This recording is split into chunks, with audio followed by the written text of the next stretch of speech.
Hello, everyone. Rabbi Rosen here. I hope all is well with you, and thank you so much for joining me today. Over the years, I've had the privilege of visiting some significant places in the American journey. Places such as Civil War battlefields, the one-time segregated Woolworth's lunch counter in Greensboro, North Carolina. But perhaps the most moving place I can think of with respect to the civil rights movement was Ebenezer Baptist Church in Atlanta, the church where Reverend Martin Luther King at one time led as a teacher, as a preacher, as an orator par excellence. There he honed his skills, his teaching, and so much of that being the linking between the biblical heritage, specifically the experience of exodus from slavery, and its parallels with the civil rights journey that was so much a part of the Black Jewish experience. Because slavery was hardly a theoretical element in that journey. It was very much alive and well, certainly in the time in which King lived, in which the Jim Crow type of segregation still held sway.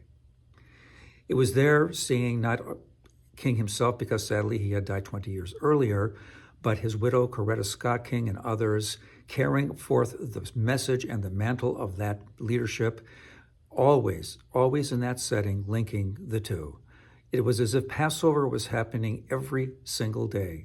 It was a vivid and very real lived experience, that whole passage from slavery into freedom.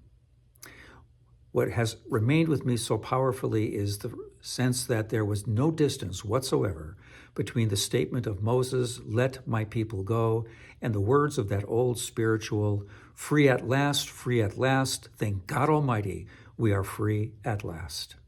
That lived reality, that hope, and that sense of inevitable ultimate success was something that I took away from that very beautiful place. It has remained with me throughout all of these years.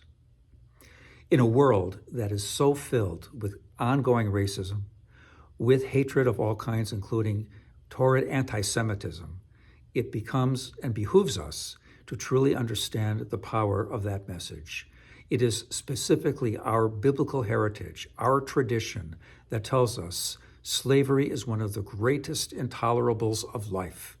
It is our task to get rid of it wherever we possibly can, to lift up the dignity of ourselves and others, to allow the shining hope that we hope will always be a part of our experience as human beings, that this will be our guidepost, and that God, who desires that dignity, that hope, and that freedom, will forever be our inspiration.